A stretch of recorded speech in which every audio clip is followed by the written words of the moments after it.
ఉత్తరాదిలో పర్వాలేదు, సెంట్రల్లో టఫ్ ఫైట్, ఈశాన్యంలో ఫుల్ జోష్. వచ్చిన చిక్కంతా దక్షిణాదితోనే. ఎంతగా బలపడదామన్నా వర్కౌట్ కాని సిచ్యువేషన్. కర్ణాటక మినహా మిగతా దక్షిణాది రాష్ట్రాల్లో కష్టమే. దక్షిణాదిలో బీజేపీ పరిస్థితిపై స్పెషల్.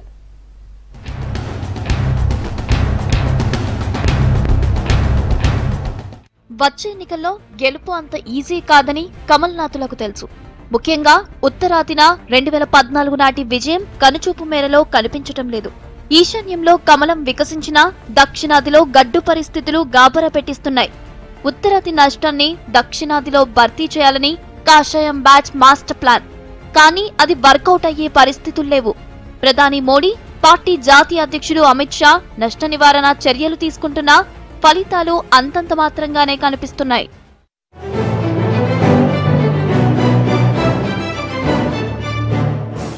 మోడీ కొద్ది రోజులుగా దక్షిణాది రాష్ట్రాల్లో పార్టీ పరిస్థితిపై ఫోకస్ పెట్టారు. నియోజకవర్గాల్లో పార్టీ పరిస్థితిపై బూత్ స్థాయి కార్యకర్తలతో ముఖాముఖి మాట్లాడుతున్నారు. వారిలో ధైర్యం నింపుతున్నారు, స్ఫూర్తిని కలిగిస్తున్నారు. ప్రత్యర్థి పార్టీలను ఎలా ఎదుర్కోవాలో దిశానిర్దేశం చేస్తున్నారు.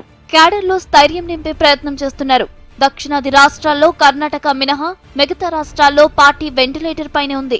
అంతా పైవాడి దయ అన్నట్టుంది పార్టీ సిచ్యువేషన్.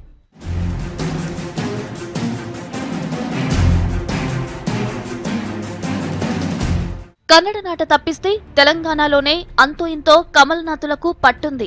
2014లో జరిగిన ఎన్నికల్లో అటు లోక్సభ ఇటు అసెంబ్లీలో పర్ఫార్మెన్స్ కు తగ్గట్లే ఫలితాలొచ్చాయి. సికింద్రాబాద్ ఎంపీగా దత్తాత్రేయ గెలిచారు. అసెంబ్లీలోనూ 5 స్థానాలు దక్కాయి. ఈ 5 స్థానాలు గ్రేటర్ పరిధిలోనివే. 2018 అసెంబ్లీ ముందస్తు ఎన్నికల్లో కమలనాథులు బొక్కబోర్లా పడ్డారు. ఒకే ఒక్క సీటుతో సరిపెట్టుకున్నారు. రాష్ట్ర బీజేపీ అధ్యక్షుడు లక్ష్మణ్, బీజేఎల్పీ నేత కిషన్ రెడ్డి సహా ఓడిపోయారు. ప్రస్తుతం సికింద్రాబాద్ లోక్సభ సీట్లోనూ పరిస్థితి అంతంత మాత్రమే.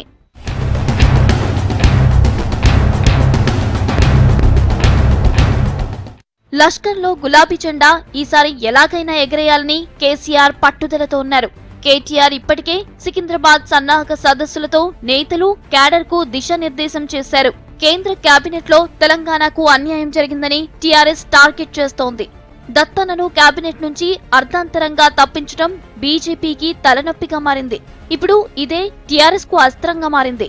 మొన్నటి అసెంబ్లీ ఫలితాలు, నేటి పరిస్థితులు రాష్ట్రంలోని ఏకైక సిట్టింగ్ స్థానాన్ని వదులుకోక తప్పదన్న వాదనలు వినిపిస్తున్నాయి. 16 మందితో ఢిల్లీ మెడలు వంచి రాబోయే 5 ఏళ్లలో 1,50,000 కోట్ల రూపాయలు అదనంగా తెలంగాణ కోసం తీసుకొని వచ్చే సత్తా ఉన్న నాయకుడు మన నాయకుడు కేసీఆర్ గారు. మేము లేస్తే మనుషులం కాదన్నారు, దేఖ్లేంగే అన్నారు, బస్తీ మే సవాల్ అన్నారు. ముఠా గోపాల్ గారికి మెజారిటీ ఎంతైతే వచ్చిందో అంతకంటే తక్కువ ఓట్లు మా లచ్చన్నకు, బీజేపీ లచ్చన్నకు వచ్చినాయి. బీజేపీ పార్లమెంట్ సభ్యుడిగా సికింద్రాబాద్ నుంచి ప్రాతినిధ్యం వహిస్తున్నది ప్రస్తుతం బండారు దత్తాత్రేయ గారు. వారు మొదట్లో వారిని ఢిల్లీలో మంత్రివర్గంలో కూడా తీసుకున్నారు నరేంద్ర మోడీ గారు. మరి ఏమైందో తెలియదు. సంవత్సరం కాలేదు, తీసి పక్కకు పెట్టేసినారు. ఎందుకు తీసేసినో కూడా ఈ రోజు వరకు చెప్పలేదు. 2014లో ఆంధ్రాలో 2 ఎంపీ సీట్లు దక్కించుకుంది బీజేపీ. ఏపీ అసెంబ్లీలోనూ 9 స్థానాలు గెలిచింది. విశాఖ నుంచి హరిబాబు, నరసాపురం నుంచి గోకరాజు గంగరాజు గెలిచారు. విశాఖ నుండి హరిబాబు ఏకంగా వైసీపీ గౌరవ అధ్యక్షురాలు విజయమ్మపై గెలిచారు. టీడీపీ పొత్తు, మోడీ గాలి పార్టీకి ఫుల్గా వర్కౌట్ అయింది. ప్రస్తుతం బీజేపీతో టీడీపీ కటీఫ్ చేసుకోవడంతో సీన్ రివర్స్ అయింది. టీడీపీ, వైసీపీ ముఖాముఖి పోటీ పడుతున్నాయి. జనసేన ప్రభావం ఫలితాలే చెప్తాయి. ఇక కాంగ్రెస్ ఇంకా కోలుకోలేదు. కమలం పరిస్థితి ఇంచుమించు కాంగ్రెస్ మాదిరిగానే ఉంది. వైజాగ్ రైల్వే జోన్, ఇంకొన్ని విభజన హామీలు నెరవేర్చినా ప్రచారమంతా ప్రత్యేక హోదా చుట్టే తిరుగుతోంది.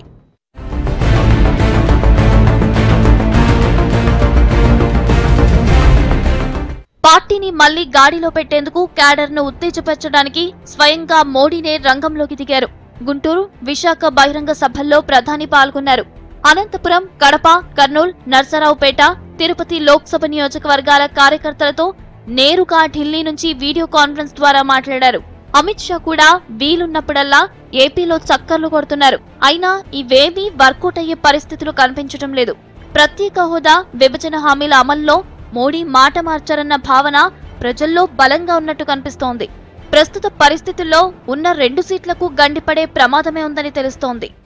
ఈ రోజు మీరు ఒకసారి చూస్తే మన మీద ఒక కుట్ర చేసే పరిస్థితికి వచ్చారు.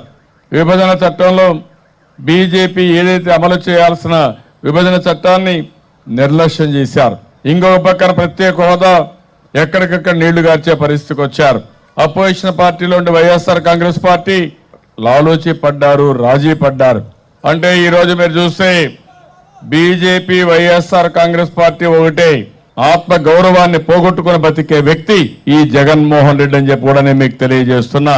ఇలాంటి వ్యక్తి వస్తే రేపు పోలవరం ప్రాజెక్టు పూర్తి కాదు, మనకు నీళ్లు రావు, మన హక్కులు కాపాడుకోలేం, మనకు చాలా ఇబ్బందులు వస్తాయి. 39 సీట్లున్న తమిళనాడులో 2014లో ఒకే ఒక స్థానాన్ని గెలుచుకుంది బీజేపీ. కన్యాకుమారి నుంచి పి రాధాకృష్ణన్ గెలిచారు. ప్రస్తుతం కేంద్ర మంత్రిగా ఉన్నారు. అన్నాడీఎంకే బీజేపీ పొత్తు పెట్టుకుంది. తమిళనాడులో 5 సీట్లలో బీజేపీ పోటీ చేస్తోంది. అమ్మలేని అన్నాడీఎంకేకు ప్రస్తుతం డాడీ మోడీనే ఇంటి పెద్దగా పార్టీని గైడ్ చేస్తున్నారని అన్నాడీఎంకే మంత్రులే సెలవిస్తున్నారు. అధికార పక్షంతో పొత్తు పెట్టుకున్నా క్షేత్రస్థాయిలో ప్రమాదకర పరిస్థితులే దర్శనమిస్తున్నాయి. డీఎంకే కాంగ్రెస్ జోడీ మంచి ఫలితాలు సాధిస్తుందని సర్వేలు చెబుతున్నాయి. ఏఐడీఎంకేను చెప్పు చేతల్లో పెట్టుకున్నా బీజేపీని ఓటరు కనికరించే పరిస్థితి కిలోమీటర్ల దూరంలో కనిపించటం లేదు.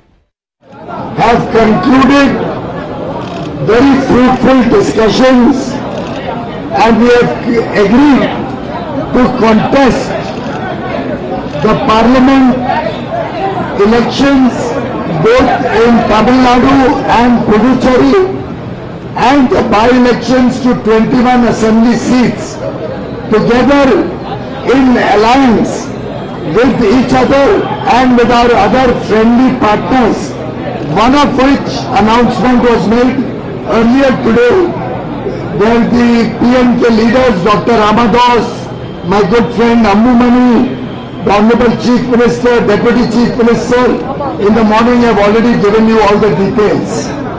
We have agreed to contest the elections under the leadership in the state of Honorable Chief Minister Thiru Palaniaswamy and the Deputy Chief Minister Thiru Pannirselvam ji, and at the national level.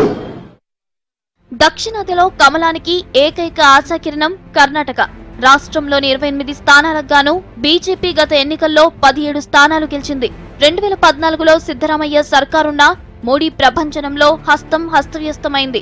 ఈసారి కూడా అదే ధీమాతో ఉన్నారు కమలనాథులు. గత ఏడాది మే నెలలో జరిగిన assembly ఎన్నికలే నిదర్శనమంటున్నారు. 106 సీట్లు గెలిచి కర్ణాటక అసెంబ్లీలో అతిపెద్ద పార్టీగా నిలిచింది. 106 స్థానాలు 17 లోక్సభ స్థానాలకు సమానమని లెక్కలేసుకుంటున్నారు. అంతేకాదు అంతకు మించి గెలుస్తామంటున్నారు.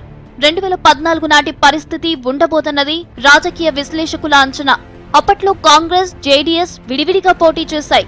ముక్కోనపు పోటీలో కమలం వికసించిందన్నది విశ్లేషణ. ప్రస్తుతం కాంగ్రెస్, జేడీఎస్ జతకట్టాయి. సంకీర్ణ ప్రభుత్వాన్ని నడుపుతున్నాయి.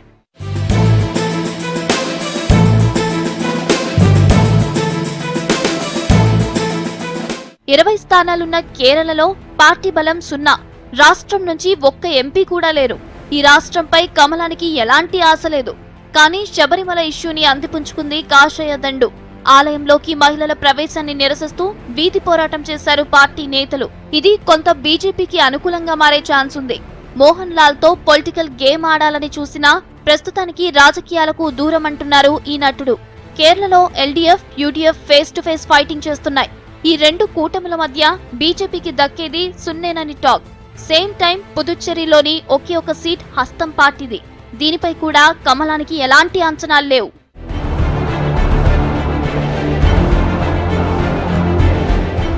తెలంగాణ 17, ఆంధ్ర 25, తమిళనాడు 39, కర్ణాటక 28, కేరళ 20, పుదుచ్చేరి ఒక్క సీటుతో కలిపి మొత్తం 130 స్థానాలు.